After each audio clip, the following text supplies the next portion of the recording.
आपल्यासोबत भाजप आमदार अतुल भातखळकर आहेत. आपण पाहतोय अर्णव खैरे या मुलाने आत्महत्या केली आणि त्यानंतर भाजपकडून आज सद्बुद्धीने ही प्रार्थना करण्यात आली. नेमकं काय आपण जाणून घेऊया. बाळासाहेब ठाकरे यांच्या स्मृतीस्थळाला वंदन केलेलं आहे. कारण काय? नाही, आपण सगळ्यांना माहिती आहे की एका मराठी युवकाचा मृत्यू मनसे आणि उभाटा गटाच्या मराठीचं राजकारण करण्याच्या अत्यंत अशुद्ध हेतूपायी आणि आपली स्वतःची राजकीय पोळी मराठीच्या मुद्द्यावर भाजण्याकरता त्यांनी मराठी भाषा हे हिंसेचं माध्यम केलं. ज्या मराठी भाषेमध्ये संत ज्ञानेश्वरांनी पसायदान 12व्या शतकात आपल्याला दिलं की जगातल्या सर्व प्राणी जगताचं भलं व्हावं, त्या मराठीच्या नावाखाली हे हिंसेचं राजकारण करतात.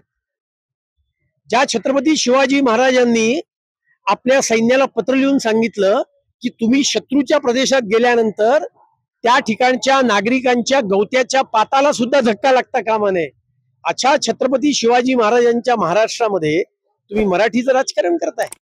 आणि त्यामुळे मराठीचं राजकारण करण्याच्या नादात आज एक 19 वर्षाचा मराठी युवक आपल्या जीवाला मुकलेला आहे. आणि त्याच्यामुळे त्यांना आता सद्बुद्धी मिळावी अशी प्रार्थना आज आम्ही हिंदू हृदय सम्राट शिवसेना प्रमुख बाळासाहेब ठाकरे यांच्या स्मृतीस्थळावर आज जाऊन केली. राजकीय नेत्यांना सद्बुद्धी द्या ही प्रार्थना केली. मात्र याआधी सुद्धा भाषावाद आपल्याला वारंवार पाहायला मिळाला. वारंवार हिंदी असेल, मराठी असेल, बोलण्यावरून जे आहे ते त्यांच्यामध्ये वाद पाहायला मिळाला. यावरती आता साधारणतः नियंत्रण कसं प्रकारे असतं? हे बघा, आम्ही तर सद्बुद्धीची प्रार्थना केलेली आहे आणि आम्ही कायद्याचं राज्य मानतो. त्यामुळे यापुढे जर का असे प्रकार घडले तर आमचं सरकार आहे, कायद्याने या संदर्भातली जी कठोरातली कठोर कारवाई आहे ती कारवाई आम्ही करू.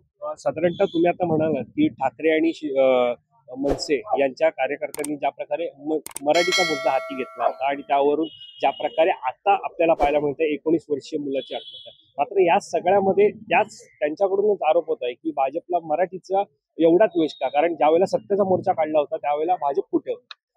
असं आहे, मराठीचा मुद्दा त्यांनी घेतलेला नाहीये. मराठीच्या मुद्द्यावर ते राजकारण करण्याचा प्रयत्न करतात. मराठीचा मुद्दा आणि मुंबई शहरामध्ये आणि महाराष्ट्रामध्ये मराठी जगवण्याची, मराठीला उर्मी देण्याचं काम कोणी केलं ते आमच्या सरकारने केलेलं आहे. मुंबईतला भूमिपुत्र असलेल्या बीडीडी चाळीतल्या 180 चौरस फुटाच्या घरात राहणाऱ्या मराठी माणसाला त्याच ठिकाणी 550 चौरस फुटाच्या घरात स्वतःच्या मालकीच्या पाठवण्याचं काम कोणी केलं तर ते आमच्या फडणवीस सरकारने केलं. मराठी भाषेला अभिजात भाषेचा दर्जा कोणी दिला तर तो आमच्या मोदीजींच्या सरकारने केला. मराठी भाषेचं विद्यापीठ स्थापन करण्याचा निर्णय कोणी घेतला तो आमच्या सरकारने केला. त्रिभाषा सूत्रानुसार महाराष्ट्रामध्ये मराठी सर्व शाळांमध्ये आणि उच्च शिक्षणामध्ये सुद्धा मराठी आणण्याचा निर्णय कोणी घेतला?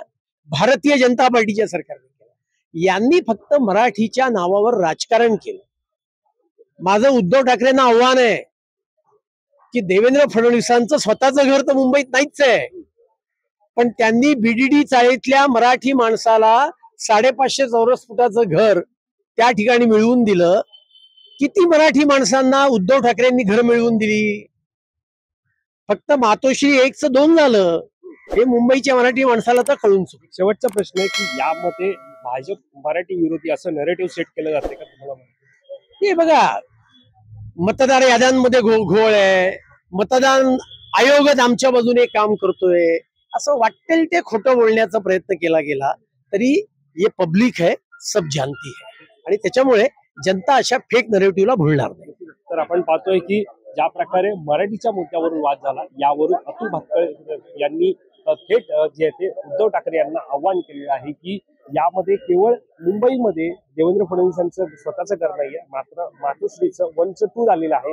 ज्यांनी मुंबईतील मराठी किती माणसांना घरं दिली असं सुद्धा त्यांनी प्रश्न विचारलेला. त्यामुळे आता या सगळ्यावरती निश्चित आहे ते म्हणजे ठाकरे बंधूंच्या विरोधातलं हे भाजपचं आंदोलन आणि यामध्ये बाळासाहेब ठाकरे यांना केलेलं त्यांच्या स्मृतीस्थळावरती जाऊन केलेली प्रार्थना, यामुळे आता मराठी भाषेच्या वादावरून ज्या काय 19 वर्षीय अर्णव खैरेची आत्महत्या जी झाल्याचं पाहायला मिळत आहे, यावरून आता आक्रमक भाजपनं ठाकरे बंधूंविरोधात आंदोलन केल्याचं पाहायला मिळतं.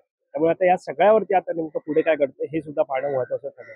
कॅमेरा पर्सन अजय सह, मी वैभव पाटील, मुंबई.